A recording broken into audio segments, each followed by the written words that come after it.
The Team Never Quit podcast is proudly sponsored by Navy Federal Credit Union. If you're overwhelmed by shopping for a new home, Navy Federal's new home buying center has every solution that you need. Go check out NavyFederal.org for more information.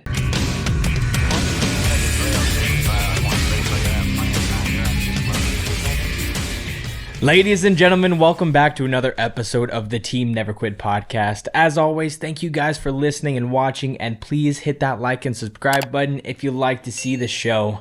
So, today, before we get to our special guest, let's kick it off with our weekly Patreon question. And this week, we have, you get one choice. What is your go-to karaoke song? Mine's easy because I will not sing karaoke. I'm going to watch you. I'm going to clap and cheer for you or maybe make fun of you, but I am not going to sing. I can't do it. So you're going progressive tech house? No, I'm just going sitting out audience. Yeah, whatever song has just no singing. Yeah, just go straight techno. Yeah. You love that. All right. What about you? I'm going with AC/DC. Which one? You can't go wrong with an AC/DC song. You know, she had a fast machine. She kept. What's that song? Yeah. What's that song? All Night Long. Shook Me All Night Long. That one. That's where I'm going. I think if you get a song that everyone loves and it's real high pace, it doesn't matter. How good I am singing. Yeah. No. What about you? Yeah. You know, one of my go-tos, I was actually just at karaoke last week. There we go. Is that true? It was. Saw video. My first one that I chose was Crazy by Gnarls Barkley. That's a good one. Banger. Maybe you should sing it right now. I think Maybe for the bonus episode. every time I wound up on a stage with karaoke, it had to be Friends in Low Places. That's yeah. And I think you can belt that sucker out and it doesn't matter. Because I don't even sing in the shower. I would it love had to be hear a you high level of sing. intoxication for me to actually, and that doesn't even exist anymore. So I want to hear you sing Friends in Low Places. no, we're good. All right, next question. Do you want to answer it? You have to pull the mic up to you. Probably something from REO Speedwagon or something like that. Okay. Yeah. I'm not a big karaoke guy, so I know there's some out there that people are like, hey, you got to sing this if you're a beginner because it helps. It's like easy. Sweet Caroline or something. Something like that. Neil Diamond, easy. We don't really go to karaoke bars. We're kind of like, that's for young people. Are they still popular? No, so this was not a typical karaoke place. It was more of a pizza place with a speakeasy karaoke little hidden room in the back. Yeah. That's sketchy. We had a... They hide them in the back. You sing karaoke, huh? Yeah. Put you in it. It was right next to this place that we got sushi at, and we kind of just crawled over. Oof. That's how it usually happens. All right, great question. Yeah. All right. Thank you for coming out here on such short notice. Thanks we were for having just us. texting a few days ago. I don't even think it's been a full week about you coming out here. But your story is so incredible. Everyone needs to hear it. And That's quite the phenomenon. yeah, and what you're doing right now is so incredible that Thank you. everybody needs to know about it. And I don't want to give any spoilers. So we like for our guests to kind of take the wheel and just share your story from literally birth and just like how you end up now. Well, you know, I grew up adopted, so I always knew that I was adopted, but I never knew the backstory. And so They told you, I'm sorry if I ask Yeah. questions, but they told you that, or did Yeah. you have to find out? No, I never remember a time that I didn't know. And so my older sister is Mexican, and my younger sister's blonde hair and blue eyes. So we weren't from the same family. My older sister was also adopted. And so it was never a secret in our house. But she knew her story because my adoptive parents knew her parents. But they just got a call one day that a little girl needed a home, and then they got me. And so they really didn't know anything except what the judge had told them when they signed the papers. And what they were told was that my birth parents were young and love and couldn't care for me, so they placed me for adoption. And so my entire life growing up, I thought that I had this fairy tale family waiting for me when I turned 18 and my birth records would be open and I would meet this man and this woman that would just, welcome me with open arms. And so I graduated high school. I joined the United States military, spent 8 years in, and then Nice got work. out.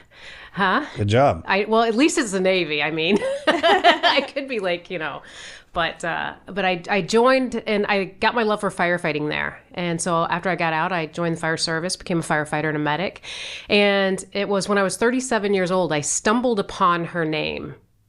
And I really wasn't looking at the time. I guess I was always looking. I guess I don't want to say I wasn't looking. I was always kind of like, was always there, and I always wanted to know who she was.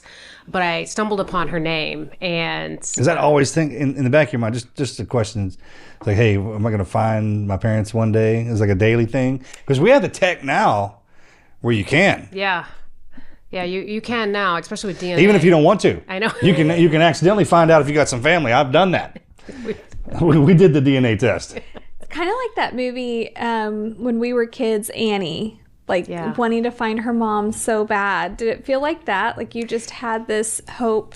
Well, I never longed for love. And some people, you had a good family growing up. I had an amazing family growing up. My mom and dad, before my dad passed away in 2020, spent 50 years of marriage together. And so they were the example that every child deserves to have. That's cool. And so you got lucky with that. So I never really, I was always looking, but I really wasn't looking. I don't know if that makes any sense or not. But when I found her, my husband and I drove to Michigan. It was about 2 hours from our house. And I was, sitting in her living room. I mean, well, first when I walked up, I knocked on the door, and she opened the door, and she's literally like 4'11". Like I'm 5 foot, so I know where I got my height from, right? So wait, did you? Yeah, hold on, man. You're getting some good stuff, man. Hold on a second. So I'm nervous for you. Yeah, hold on. When you found her name, how did you find her name? Was it through a DNA test or what was? Actually, so I had been searching up until I was 18 before I left for the military, and I was searching pretty hard back then. It was like, you rebel with your parents. I was rebelling against my adoptive parents. And so I thought, I'll just go do this and find her.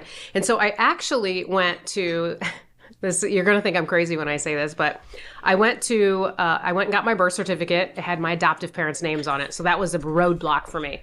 I went to the hospital to get the birth records. I knew my birth date. So I went to the hospital. The hospital that had my birth records, it caught fire in the 80s. And so some of their records were gone, so they couldn't give me my record. And so I went to the library, and I pulled all the files from who gave birth a day before I was born or a day after. I knew the hospital I was born at, or where I thought I was born at, was where I was taken. But and so I did you cross-reference that with people? I was like, this is how bad it was, but I was calling these people who gave birth and was like, hey, that's how bad I wanted to know back then. Yeah. And so I wrote down, and one of the women said, well, I'm not your mom. I'm not your birth mom, but I can tell you that this person with this last name, you might want to look that way.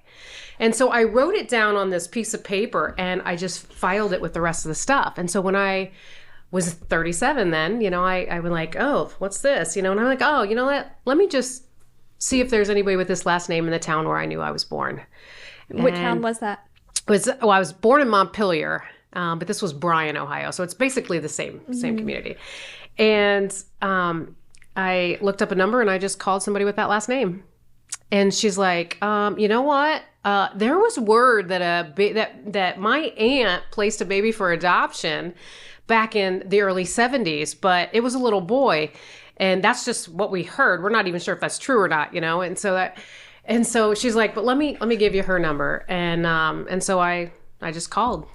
And she says, I've been waiting for your call. Oh, that's what she said? That's what she said. Oh my God. And what was that even like? So when she answers the phone, you're like, hello? Well, I'm like, hey, my name's Monica. Does this date mean anything to you? And I said April 19th, 1973. And just that? That's all you said to her? That's it. And she knew immediately what you were talking about? Yeah. Oh my gosh. That brings tears to my eyes. Wow. So then, the next day we were on our way up to Michigan to meet her.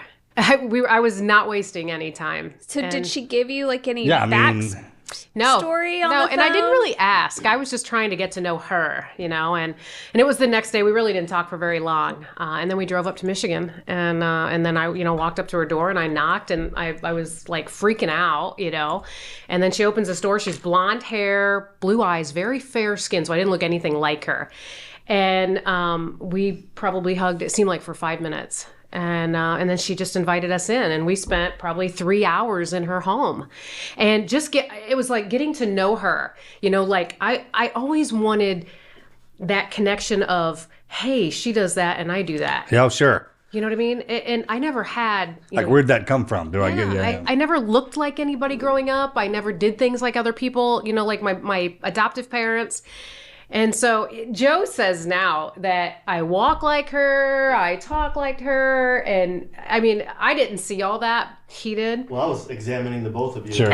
Trying to see the I bet. resemblances, Yeah. And then we're sitting on this couch. And Whole time, right? Just being like, Oh, yeah. yeah. Well, and he's like, she talks with her hands. I talk with my hands too. It's just crazy.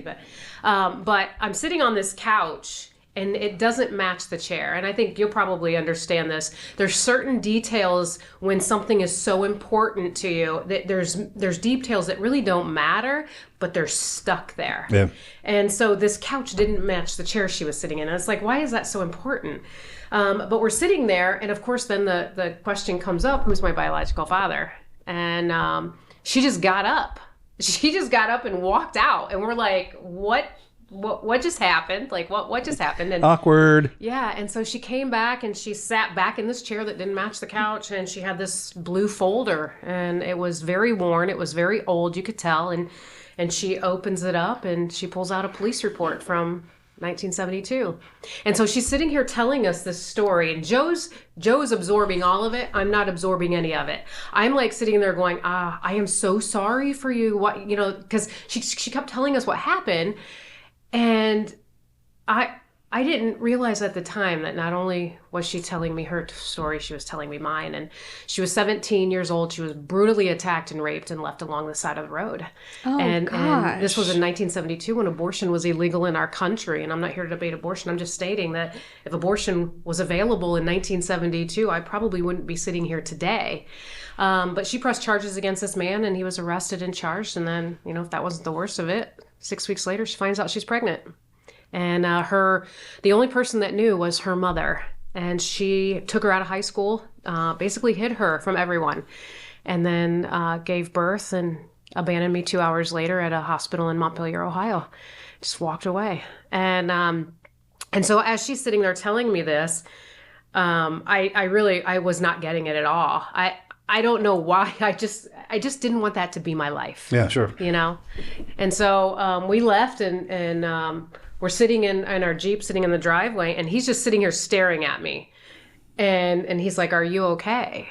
And I'm like, "You don't believe her, do you?" Like, I was like, I did not want this to be my life. I was not going to accept this at any cost. And he's like, "Yeah, I kind of do."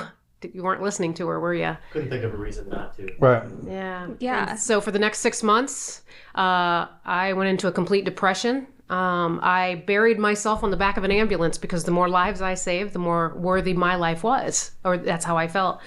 And I drug him around this town to try and prove her story wrong. I mean, I went to the police station, I went to the courthouse, we went to the library, and everything was true. And so I had to kind of come to grips with the fact that, I was whisked into this world by violence and then thrown away like trash.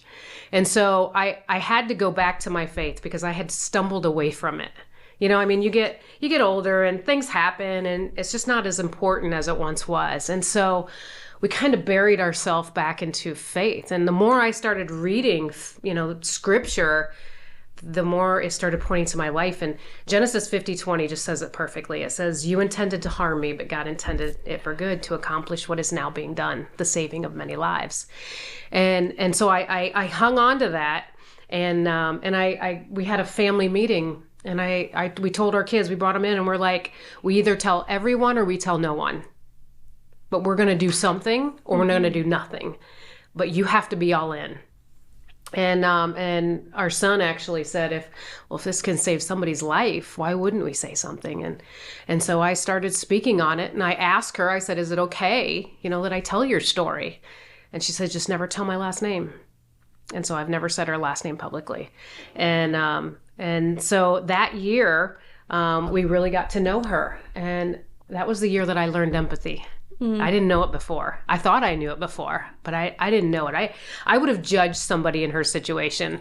And And I'm just It's being easy honest. to do that. I'm just honest. And getting to know her story and the tragedy and the heartbreak. Something that I don't talk about publicly is when she found out she was pregnant, 2 weeks later, her dad dies of a massive heart attack. So she's dealing with all of these things at her. And then, at 17. At 17. Yeah. Yeah. And so, we got to know her over a couple of years, and then she passed away at the age of 57 from a urinary tract infection that went septic. And I was right there by her, holding her hand when she took her last breath. And so at that moment, I knew I needed to take this story and do something about it, but I didn't know where Christ was leading me.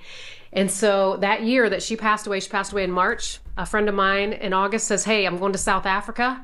You want to go?" And I'm like, hell yes, I want to go. Like, who's going to say no to that? And it's a free trip.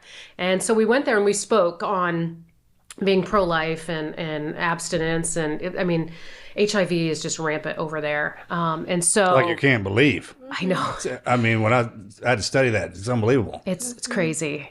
But we went over there, we spoke 14 times in 16 days. And we happened to be on the very last leg of our trip. We were getting ready to go home. And we walked into this church, and there's a baby safe in the side of this wall in this church. Now, there's hundreds of churches in Cape Town, South Africa, but there's one that has a baby safe. I was meant to be there at that moment. And so I'm sitting there and I'm looking at it and I'm like, what is this and what is it used for? And they said, well, women bring their babies here at night when they can't care for them. And the box calls the pastor. Pastor comes and picks up the baby, and then somebody from the church adopts it. And I'm like, shut the front door. Like, I was like, I just couldn't grasp, what these guys were doing. And so on the flight back from Cape Town, South Africa, on a Delta napkin, I handed her my version of the baby box and brought it to a country that had never had them before. And I took it to a builder in Fort Wayne, Indiana. I said, I want you to build this, what I've got on this napkin. And he's like, what are you going to do with that? I said, I'm going to put it in a fire station. I'm going to save babies. I mean, they're being dumped right now. Why not? What can it hurt, And so he's like, well, for $700, I'll build you whatever you want. And so I wrote a check from Joe's account and walked out of there like a boss. And it was like 2 weeks later. 700? Got it. Yeah. Shine. Yeah. And so I had this prototype, and then I went to a legislator. They passed a law. We passed a law in Indiana at the time. Governor Pence signed it into law back in 2015. How about that guy? And then I launched my very first baby box in the country at my firehouse in Woodburn, Indiana. Wow. Which he happens to be the mayor of, so it was pretty easy to get into his firehouse. Oh, he you wanted knew to sleep with somebody. his wife at night. You knew somebody. I had connections. I feel like a lot of great ideas, especially American ideas, have come to fruition over a napkin. Yeah, especially on a Delta napkin. It still has I still have it, and it's Good got for a ketchup. you. It's got a ketchup stain on it. From the You got that plate. thing framed up, right? I got it in a baggie on my desk. Everybody's like, "You got to frame this." You got to And I'm frame like, that up, girl. I know, I do. So the first box goes into that in that firehouse. How'd you even? Well, so I had tons of pushback. I still get pushback now. Controversy is horrible around the baby boxes. And the state actually came out before I launched this box and said, we don't recommend boxes. We're not doing any protocols. And they're illegal. And we're like, yeah, no, they're not. Because the law that we passed basically told the Department of Health to make protocols, policies, and procedures. And it used the word recommend. That Department of Health was to recommend protocols, policies, and procedures for the use of baby boxes. Well, they came back out 6 months later and sent us a letter and said, well, the law says we're to recommend these protocols. We don't recommend baby boxes, so therefore we're not going to recommend any protocols. And I'm like, you assholes. And so I kind of got backed into corner, but I knew, and Christ knew what he was doing when he gave this to me because he knew I would never quit. He knew I would never give up. And so I hired a lawyer that's known as a prick in Indiana. And Those are the ones you won't. I needed him. I needed him to fight for me. And so I said, Jim, is there anything that says I can't put these boxes in? And he goes, let me get back to you. And he called me a few days later. He goes, Monica, not only is there nothing saying you can, but there's nothing saying you can't. And he's like, you're in this little gray area. And I'm like, so I can do this then? And he's like, well, I won't recommend it, but you can do it. And I'm like, sweet, let's pull the trigger. So I look at Joe and I'm like, you're putting a box in your firehouse, baby, because it's like nobody else is going to do it, right? And so April of 2016, we launched the very first baby box. And then tomorrow in Corsicana, Texas, we bless the 260th baby box in the nation. 260. 260. Wow. Yeah. So we've grown so much, so fast, and it's it's a journey though too. And we launched the very first baby box in April. 30 days later, our son was in a deadly accident where I'm a medic. I got called to a vehicle rollover, party pinned, and to go back from that moment, our son was at a high school graduation party where the homeowner bought booze. And so our son decided to get behind the wheel of a vehicle he didn't own with his best friend on the windowsill of this Jeep, and they decided to do donuts in a 19-acre field. And so this Jeep flipped and landed on top Casey. And the kids, there was 50 kids at this high school party, they went over, picked up this Jeep, and then all took off. And so I'm halfway to the scene of this accident, and I find out that it's my son and his best friend, and one is dead and one is alive. And I didn't know which one was which. And so I get there, and JJ's doing chest compressions on Casey, and I worked Casey 18 minutes in the field and called time of death. And then the sheriff came over and arrested our son, put him in handcuffs, and took him to a hospital for a blood draw. His blood alcohol was 0.085, but he's a minor, so there is no legal limit for him. And so remember, this is 30 days to the day after we launched the very first baby box. We're fighting with the Department of Health. We're not giving up there. We're still fighting, and then we're dealing with this devil attacking us on the home front. And so our son decided he was going to plead guilty, and he stood in front of a judge and said, "I'm here to get my sentence, and I wish I could take back this day." And he was sentenced to 4 years to the Department of Corrections.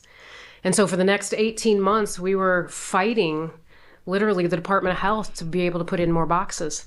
And we didn't get any babies. There was no babies. I mean, we were like fighting. And I think women were seeing that there was just this huge fight. They didn't want to get in trouble. And then 30 days before JJ gets out, before he is walking out of there, we get a baby. Oh my gosh. And it's almost like Christ was saying, Monica, get your ass up. Stop lolling around. This is the job I have for you. Here's proof that this is needed. Now let's start moving. And so 7 months later, we installed the third baby box in America, and now we're at 260. I almost don't want to cheer for you. Well, you know what? When you know what I'm talking about? I mean, it's just because all this happened, like you said, a month after we opened the first two baby boxes. And with him being the mayor and me being the baby box lady, it's like the media was horrible to us. And so we were battling two fights on the front. They can do that. Yeah, it's horrible. The media is just horrible. And then when you guys called and said, "We want you to come on Team Never Quit," I'm like, that is so us. Like, because we look at what is done to us or what we've done, and we try to make it better for others, but we never give up, and so that's kind of been our mantra, which was just beautiful that we got to come here. And remember, I had just been elected too. Yeah. And so this happened in our town too. So the homeowner got charged with a felony for providing alcohol to minors. Sure. So they were angry at us because our son was screwing around in a field in a Jeep that he shouldn't have been driving. But that's kind of what they do. It is. It is. We all had to grow up. I've been in that field. Mm-hmm. Yeah. Same situation. Same exact one. As a matter of fact. Yeah. Just, this.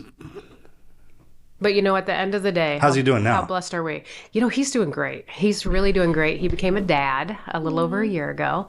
Congratulations. And, yeah. Got your G status.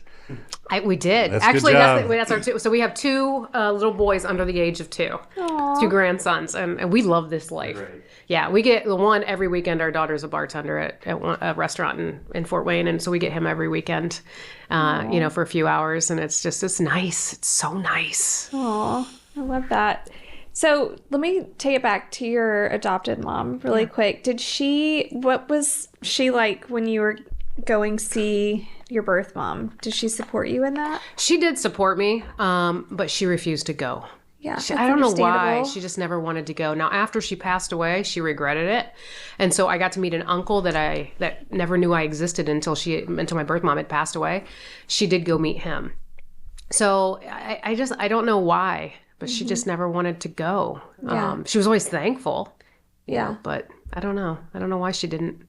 But she wasn't mad at you for wanting to go find her? No, she was never mad at me. That's oh my gosh. A human nature thing. Yeah, I think it is. I think a lot of adoptees just want to know their beginnings. And it's nothing to do with our adoptive families because they're great. But it's just kind of wanting to know why. Yeah. Well, we want to know too. I mean, if you got... So if it's eating me up inside. I can't even imagine what it would be doing to somebody who has to go through it. Yeah. We can feel that, like when you talk about that. Same way with the baby boxes. Like, why do we even need those? Yeah. Yeah, that's like one of those things that the thought of putting a baby in a box is crazy. Oh, yeah. But the thought of putting a baby in a dumpster is crazier. So as someone who is a helper, like, do you want to help put boxes where a live baby can be saved? Or would you rather try and rescue a baby out of a dumpster and it doesn't make it because it ends up having a heat stroke and whatever else because it's been in there for too long? So it's one of those weird conundrums. Like, It's a double-edged sword. yeah, it really is. Yeah, well, and you know that, yes, you're saving the life of a child, but on the other side, there's a mother having the worst day of her life. Right. And we can't help her. But we have to respect her decision, though. If this is what she chooses, this is what she feels is best for her. Like, it's like, I'm not going to tell her what to do. That's irrelevant, what I want her to do. It's what she can do at the time. And so, the babies that are being placed in our boxes, we get criticized all the time that we're going backwards in this country. Oh, you're just going backwards. Oh, abortion's not legal now. That's why we're getting all these babies. It's like abandonment was a problem when abortion was all over the place. Yeah. This is not anything new. It's just now we're addressing it and trying to save these babies. I mean, we have relationships with a lot of these babies and a lot of these adoptive families that come through our program that are placed in our boxes. And I'll tell you, they're some of the most awesome people that I have ever met. It really, I don't even know the word for it. Just getting to see these babies, pretty much whenever we want. I mean, if we call, some of our parents right now and say, hey, can we come see Nola? Hey, can we come see Ollie? They'll be like, yeah, when you coming? You want to do dinner? And we get to be Aunt Monica and Uncle Joe to all of these kids. That's who we, and when their time is right to learn their story, then their parents can tell them that's who Aunt Monica and Uncle Joe, who we are. And so. Well, no one can ever estimate the fear that goes into that. I mean, think about that decision. Mm-hmm. And if you've never been put in a situation where life's dropped on you, where she's put her weight on you, and there's levels of emotion that some people never experience. Yeah. But you can definitely judge off of somebody else's experience. That's the humans, right? We're kind of funny like that. Right. So are we going backwards? Are we going forward? It depends on who you're talking to. That's right. Yeah. It's like the best thing you do is try to help somebody. Just trying to help. Well, and you're trying to save babies. And something that came to my mind is what year was it? I don't even know when orphanages closed down. Like, there used to be orphanages in every city. We don't have those anymore, right? And they got have like camps, boys' schools and stuff like that. They got taken away, and there's a foster program now, and then through the foster program, there are different boys and girls clubs starting at different ages and that kind of stuff. But it's mostly the foster system, which is extremely broken. It's a mess. It's a mess. It's a total mess. And then, but back then, when there were orphanages, people could just drop their baby off at an orphanage. But after that, it's like, what do you do with it? Mm-hmm. So they're ending up in dumpsters. In Texas, we do have a law where you can take a baby to any fire station. Mm-hmm. Isn't that right? Yep, it's called the Baby Moses Law. And it was actually Texas was the first state to enact this law, and now every state has it. Is that what they call it, the Baby Moses Law? No, you guys are the only one that calls it the Baby Moses Law. Well, it's fitting. I'm just curious. I'm like, leave it to us to come up with something brilliant like that. But most of the states call it the Safe Haven Law or the Safe Haven Act. Oh, check. Yeah. But a lot of people, especially the younger generation, don't know about that law. It's just unheard of. Well, and I think it's because we don't teach it in the schools. And there's no money. So an organization that wants to do this, like our organization goes and does education. We go into schools, we talk to kids. I go into fire stations, train firefighters. There's no money in this. There is no money given to us for this by the state. We're doing this on other people's dime, And so I think if the state would come in and say, hey, we're going to give this amount of money to somebody that's going to train every fire station in this state and go into every school, we would have a different outcome. Or not even just train somebody to go in. Even if you've just passed out literature, just do something. Don't do nothing. Yeah. Like I remember in elementary school, we always had like one day of like learning about community safety stuff. Like if you saw a downed power line, you don't touch it. If you see like someone running with a sharp object, you tell them to stop. There was all these different weird safety things that they taught. And I remember being taught about the fire station. Yeah, but nowadays they don't do that. When we were kids. Yeah. Yeah. I remember those too.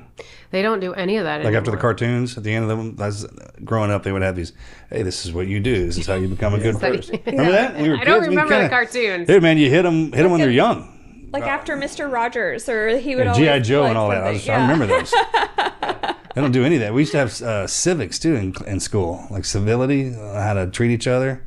We must be. I remember that. Yeah. I don't remember that. Remember that? Oh. Yeah. I think you got to teach that. Humans, by design, we can get mean if you don't have anything behind you. So yeah, there's a lot of things we kind of overlook. So what's the call to action? Like, what's like your absolute dream, and what's a short-term, like, doable goal? Well, I used to have the goal that I wanted to be in every state by 2025. That's not a goal anymore. I just, we want to end infant abandonment, and I know that sounds so cliche. No, it doesn't. But at the end of the day, we're following Christ. If He wants us to stop, it will stop. So I don't know where we're going next. But what I do know is we need more people educating. We need more people in the schools dropping off literature. Anything education. I mean, fire stations that we, on our TikTok channel, I don't know if you guys have TikToks, we have over 1 million followers on TikTok. Oh, wow. And so we do tons of education. Well, last weekend, I called a bunch of fire stations that I know is supposed to take a child. One was Houston. You guys can listen to it. It's on the TikTok channel. But I just called and said, hey, can we bring a baby down there? There was fire stations saying no. Go to the police station. Who the hell's going to go to a police station?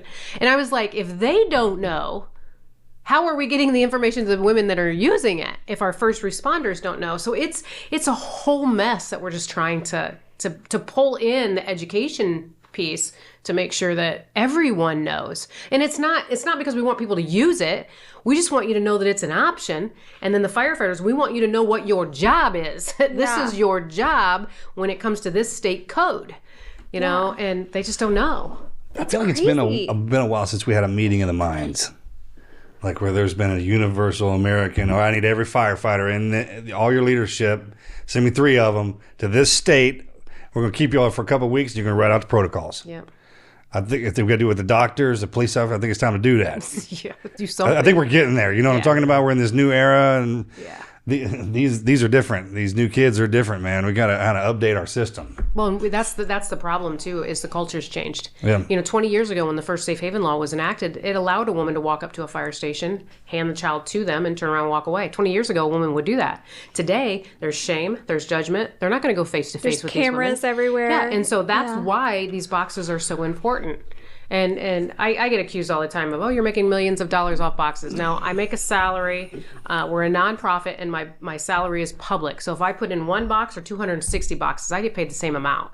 And so people make it about that. You're only doing that because of this. And it's like, no, we're doing it because it's the right thing to do. That's why we're doing it. Mm-hmm. But at the end of the day, education is going to be the key. It really, really is. Just giving this option to parents, especially in the Houston area. 6 babies. Just think of the lives of what they could have done. We've robbed them of that. And it's time we step up and do something more. So are you following, I guess you are because you know the Houston statistics, but do you have some sort of report like from every state, what's the worst state of baby abandonment? Is it Texas? Yeah. It's terrible. Texas had, I think it was in 2022, had 33 babies. Just dumped in your state. Yeah, 33. And I think the next closest state was like 9 or 10. So you can see 33 to 9 or 10. So Texas it's got a huge problem. Really, no one's really keeping track of that. Yeah, nobody else is. There's no state governments are keeping track of it. You call your state right now and your child services and say, how many babies were abandoned in the state of Texas this year? They're going to be like, well, what do you classify as abandonment? Like, at what age? And it's like, just babies that were just born and then abandoned in a dumpster. How many do you have? And the babies that we're getting, the placentas are still attached. We're getting babies that cords are cut but not clamped. These babies are just born, and they're going to go somewhere unsafe or they're going to come to us. And so, it's people just don't understand the problem across this country right now with this epidemic, especially Houston. It's like we've never seen a city like Houston. That's crazy. And there's so many parents that want to adopt, and it's so expensive to adopt. I wish there was some, like, I don't know, networking of, okay, you're pregnant and you don't want your baby. Reach out to this list of people that have been vetted and that can adopt. There's like 200,000 families wanting to adopt infants right now. And it's like, there's just not babies, you know? Yeah. And but then there's babies being dumped. Yeah. And those babies could be adopted and loved. So the whole system is so messed up. Foster care system is a mess. We've been saying this for so long. We were foster parents until 2021, and it's a struggle. I mean, these kids are being sent back to their parents before they should be, and these parents are. And I hate to say this, but they're giving these parents too many times to get their crap together. And it's like after the 10th time, you would think you would just terminate their parental rights. I mean, this kid is the one that's suffering. Well, and then there's a lot of foster parents that are not doing it in the best interest of the child. Yeah. We had a friend and one of Marcus's teammates on, Joey Hahn. He did a podcast about this, that he was a foster child growing up, and the foster parents didn't want to help him get into college. Even though he had the grades, he had scholarships, he had it all, they wouldn't even take him to take his SAT. It was almost like wanting to prevent him from doing it, just for no reaon, just to be spiteful. And I mean, that's just crazy to me. That is very crazy. Yeah.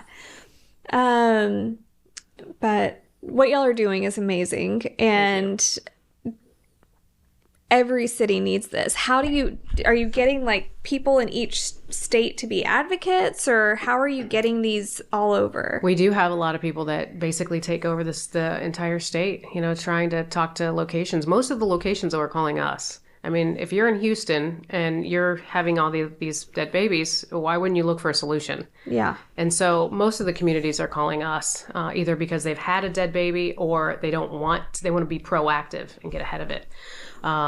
But Texas is now on board. I don't even know how many contracts you have for Texas. There's quite a few. Is there in the works? So we're working on quite a few locations, but we're not taking tax dollars either. We do this all by donations and fundraising. And so I think that's just beautiful when a community comes together and you know, you got one person out there going, can you give me $50? Can you give me $50? You know, and then they raise a pot of money and then, okay, let's put this in. And it's like, that's the way it should be, being the hands and feet of Christ. Does it need to be in a city, or can it be I guess not, if you're putting it in Corsicana, it can be on the outskirts of a major city? Well, you want it to be at a full-time 24/7 station. But she's saying not in like a major city of a Houston. Yeah, because Corsicana is in between two cities. Yeah. Yeah, no, you can have small communities as long as the fire station is manned 24/7. Yeah. As long as that happens, That's cool. they qualify. Yeah. And we only put them at hospitals and fire stations because these babies are brand new. So it can be a hospital. It can be a hospital, yeah. Hospitals are a little You bit just started tricky. with the fire stations. Women trust firefighters. Of course. You know, so that's where we tend to go. Plus, I know the fire service. When them dudes show up, they're there to help. In every capacity, and that's not a shot at the cops either. No. But you know, if you're getting out of line and you call the police, they can they'll get out of line with you to drag you back in there. Yeah. That's their job. Firefighter is different. It's a different breed. Sure. Fire, yeah. I love it when people are like, oh, you see all these hot firefighters? I'm like, yeah, it's not like that in the fire service industry. Like, yeah, just, you know, calm down. They're old now. They've got beer guts. You know, you might find one or two at some fire stations, but no, I'm just... They all got old. Yeah. They just got old. Oh my gosh. Yeah, it's pretty... So what do we need to do? We just need to call up fire station chiefs and say... Yeah, you said the education is the most important part of Education that. is key, yeah. Getting the education into the fire stations and then also into the schools. So if there's any firehouses that have had something similar, they got some kids coming in there, I guess the border towns, I would imagine. Yeah, I feel like the border towns are pushing them up here. They're pushing them up to here, to Dallas, to San Antonio. They're not staying in the border towns. So basically word of mouth. There's got to be certain highways. I mean, if Texas is the worst. It's the biggest too, so. Yeah, we are. You know, Most spread out. We've spent probably, I think Jen's probably at $200,000 this year just on billboard campaigns. my gosh. Just on billboards. Oh, I had this idea. I don't remember if I texted it to you. Would it be crazy to do like stickers on dumpsters? Actually, Arizona used to do that. Like, And for some reason, they stopped. I wonder why though. Like, don't put your baby here. No baby dumpings. Yeah. It said no baby dumping is what it said. Put your baby at the fire station. Oh, you know why they stopped that? No dumpster company wants that on the side of their friggin'. Yeah. Well, you know, there's a... I mean, super, you know what I'm talking about? For that guy, whoever it was, it's just like, man. Well, and it costs money to do it too. So it's like they're not going to do it if it's going to cost them money. You know, there's no money in that. But in Sioux Falls, South Dakota, last week there was a baby that was found at a recycling plant. It was basically in a not a recycling plant. That was in Kansas. South Dakota. That baby was in the. That was in a dumpster at a recycling plant. I don't know, but anyways, this waste management company out of South Dakota is now like, what do we need to do? Like they're the ones who found the infant. You pull a dead infant from a dumpster or something like that, you're going to start looking for a solution. Well, and it's got to be traumatizing. Whoever saw that baby or pulled that baby out. Yeah. At whatever point, because those dumpsters go through like a process of like sorting and separating and crushing. It's terrible. It's disgusting and terrible. I can't even think about it. We have to have the baby boxes in all the cities. I mean, there's no reason not to. And I don't understand why it wouldn't be government funded. I know it's beautiful that a community funds it, but honestly, the government should be funding that. It doesn't cost that much, does it? No. So the box itself, to have it built, like if we didn't mark it up or anything, is almost $7,000. And That's a lot from $700. I thought the first one was $700. That was just a box. That was no electronics in that thing. Wow. Yeah.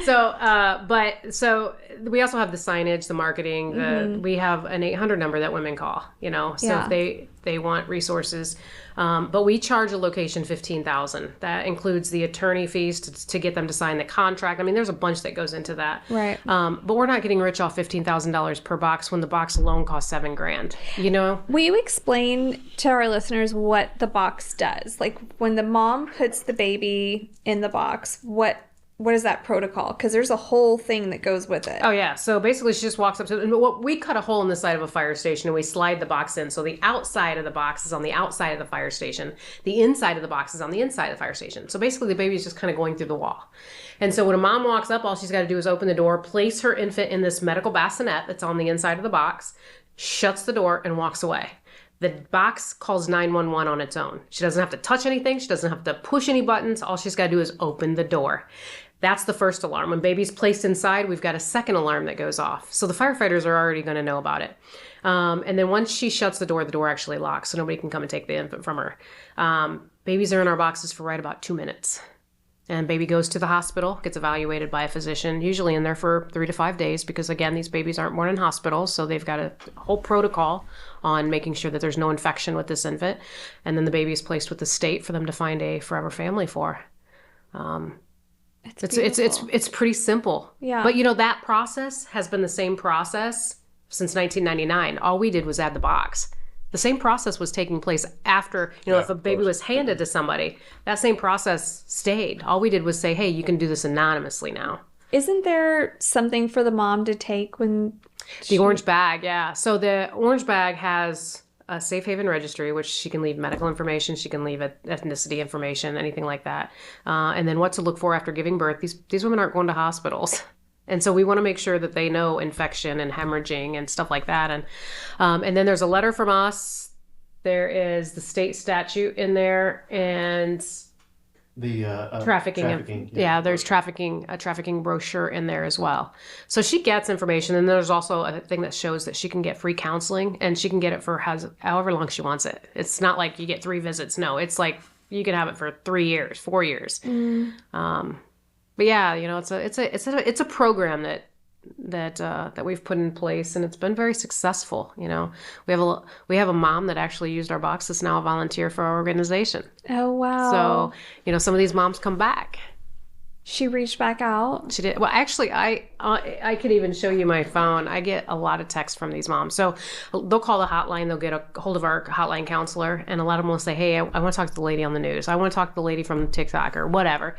And so Pam will call me, and I'll text them, and so I become their friend. And I can't counsel them. I'm not a counselor, but I can listen and I can be their friend. Really? You don't think you're a counselor? No. Ex-military. I mean, I love Jesus, but I tell you cuss a something. little bit. Out of so. everything that you've been through, that's kind of what that is. That's a school of hard knocks. You understand? I mean, he knows exactly what I'm talking about. Experience is experience. So there's a reason why they ask for you. Just It's not my good looks. putting that out there. It's that too, probably, but moreover, it's your experience. But no, and there was actually just an article that came out that we shared some of the text messages with a reporter, and we took out all the identifying and all the information where people could see where, but you got their words, and you know, one of them was like, you know, I can, you know, I'm at peace now knowing that my baby's been adopted. You know, it's like just those little things that I can kind of fill those voids for them, so that they know that their baby's safe and healthy and has been adopted. Do you have a lot of churches that are helping out? We do. We do have quite a few churches that do help out. That's kind of the backbone. I would think. Yeah. I mean, our church has a like a pregnancy crisis ministry that they're always asking for diapers and baby food and different things for moms that either can't afford it or for the foster moms or whoever it is. That's the only way this country runs is the gifts from our fellow Americans. Yeah. Yeah, it is. That's the only way this place works. As soon as everybody gets pissed off enough or upset enough at each other and we stop doing that, well, that's when we'll have some problems. Yeah. Because our caregivers and the people who go out of their way, out of their life, you know, like you actually literally go out of your life to help somebody, or you make your life in a way that it helps somebody. Yeah. You can stop doing that. And that's when firefighters stop showing up, police, man, we got some problems, man. Well, I've always, I mean, not to go off topic here, but I've always said if somebody wants to take us out, just take our 911 system out. Yeah. Just take that out and we will crumble. Yeah, we've relied on that for so long. I remember when we got the 911 system.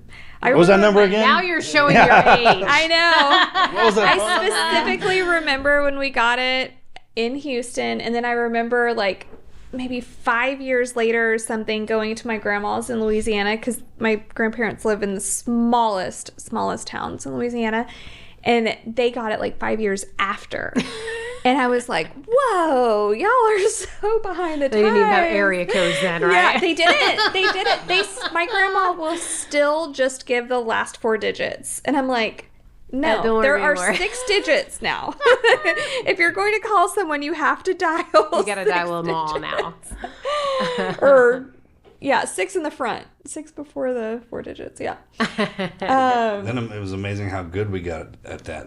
Yeah. Like we invented 911, and then typical Americans like, hey, let's see how fast we can get this sucker to work. Right. Yeah. To where you called up no matter what it was. It kind of turned into something it weirdly wasn't supposed to be, you know, in some regards. But picking up that, just to hear a voice. Yeah. One of those ladies, can I help you? Hell yeah, you can help me out. Because they usually get you. I mean, some of them have to be the best recordings, right? Oh, to hear yeah. come over those lines. Yours Like, is one of the best, most listened to recordings. but man, the freaking 9/11, all of them are first responders. I mean, you can't. There's a recording of Marcus calling 911. This is before we met for an awful incident. Some punk teenagers killed his dog, and anyway, that is one of the most listened to 911 recordings. You can Google it. It's pretty incredible. They have those on TikTok a lot too. I'll be sitting there listening because I know all the lingo and stuff, and it's like, oh man, they're screwed. Like you're like about. I think this is probably, it might have been fake, but the one kid, she was babysitting one of the kids, and they kept hiding. The kid kept hiding. The parents came home, and she thought she had lost a child. She's like, I don't even know if I'm going to get into college now because of this. I mean, she was just real stressed out about it, dude. I was like, some of them are awesome. There's some movies about 911 calls. Oh, yeah, man. Yeah. Dude, Americans, we want the best for everybody. We do. I genuinely feel that. I know I've seen that. You know, we get in our own way a lot of times, trying to do the right thing. We were talking about government earlier, how someone tries to get something done in government, doesn't happen real fast. It's like, well, it's kind of a good thing. Yeah.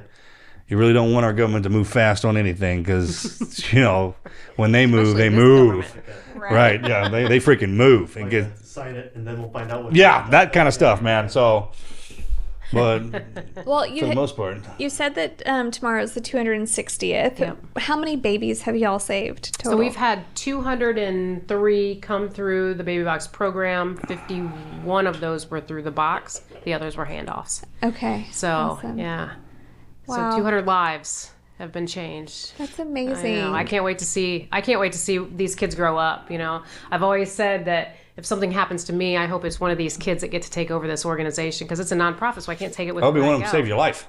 Yeah. What? And the way the boss works, probably one of them saves your life. Yeah. Somehow. Somehow, or some of your family members. You know how that always works. yeah. It comes back around like, hey, where you even come from? Like, Yeah. hey, man, somebody rescued me when I was a baby. Yep. That kind of thing. Yeah. Those are great.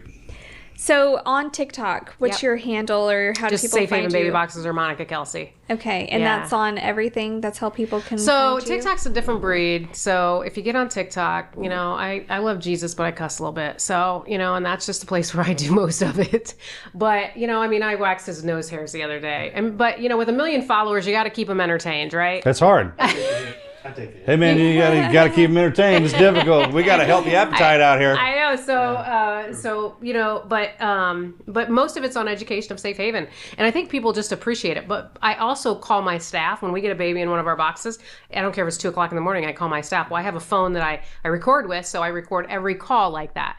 And so I've recorded some of the fire chiefs also calling me in the middle of the night. I'll record the call and then I'll put that out because I want people to see the reality. These guys become basically, and they'll tell you, they became a father the minute that baby was placed in that box. They became theirs. Mm-hmm. And so they're so excited that a baby's been saved. And so I want people to understand the process. And so we just share that. And I think people appreciate the rawness and the realness of us. You can't even imagine what that feels like because obviously we go after that feelings. You go to sporting events for a certain feeling. It makes you, Adrenaline. it lights you up. Like a certain song lights you up. There ain't no feeling like when there's a baby laying there and no one's claiming it. Well, I'll tell you a funny story. So this was in Okolona, right outside Louisville, where you were at last week. But they got a baby in their box. And they thought, well, the thing malfunctioned. I'm like, why would it malfunction? It's like, you don't have no faith in me. Yeah. And they're like, well, I didn't know why it went off. And he goes, but I went up there and I looked and there was a baby in there. And I was like, I don't know what to do. Like, what am I supposed to do? I'm like, so they call me and I'm like, take the baby out of the box. Like, Hey, you'd be surprised, man. Guys, we freak out when that happens. We don't know what to do, man. I was like, dude, just take the baby. And I'm like, is she breathing? And he was like, oh, yeah, she's like cozy in there. I'm like, oh my God. Yeah, we should probably leave her. She looks great. She's not crying or anything. I mean, seems pretty content. But that's reality. We have some great fire stations. They, when they get a call like that they don't expect, it's like, oh my gosh, like, what am I supposed to, and then it kind of, kicks in. But I'm some of the most hardcore men I know. You put a baby in their hands, they're like, whoa. Oh, yeah. And they've been trained to do anything. And they just, it's a guy thing. That's me, yeah. It's a guy thing. Till you have your own. Yeah. And there's something that switches in you at first because you want to break it. You were like that at first. You were like, Yeah, that's what I'm saying. I was just like that. And I've been you go. trained, but I was like, whoa, what the hell is this, man? So all those firefighters and the chiefs too, especially because I know that it's a serious moment, but Ewan talks about some comedy in that firehouse when they got to deal with some stuff they can't deal with like that. I mean, just their overall, what they say. Well, their demeanor is I can stand over a pure dead body comedy. and talk about what I'm eating for lunch. Yeah. It just doesn't bother me. It's like I've shut that part of my life off where I can't connect with the person that's died. And so that's exactly what you're saying, Marcus. It's we just kind of close it off, but some of the things we say is comical, but we don't mean it to be disrespectful. Right. It's just the way we cope. yeah. And that happens a lot more than you think. We get in trouble for that. Most people are like, why would you even say, like, hey, if you could hear me from my perspective, then you'd understand this a great deal more. Yeah, you're absolutely sure. right. Do you have a website where people can donate? Yeah, just go to shbb.org, and we're a 501c3, so you get a tax write-off. Okay. We have one person that'll send you a letter, and I'll sign it, and SH all those- baby. yeah. Well, great. Well, thank you for everything that y'all are doing. Thank you so Thanks for much having us. God coming bless you, on. yeah. Yeah, and we need more fire stations. Reach out. They can just go to your website or Just call us, yeah. Call, if you want to do the okay, program, yeah. just call us or go to the website. Either way. do you want to plug your phone number? Oh, hell no. No, the 800 numbers. I was making a joke on my cell. Everybody has my cell number, and it's like we get calls at 2:00 in the morning. But it's 888-742-2133. That's the business line. Okay. And we're there Monday through Friday, 8 to 5. Awesome. All right. Well, thank y'all so much. Thank you. Thank you guys. We appreciate you. Yeah. This is the Team Never Quit podcast. So buckle up, Buttercup.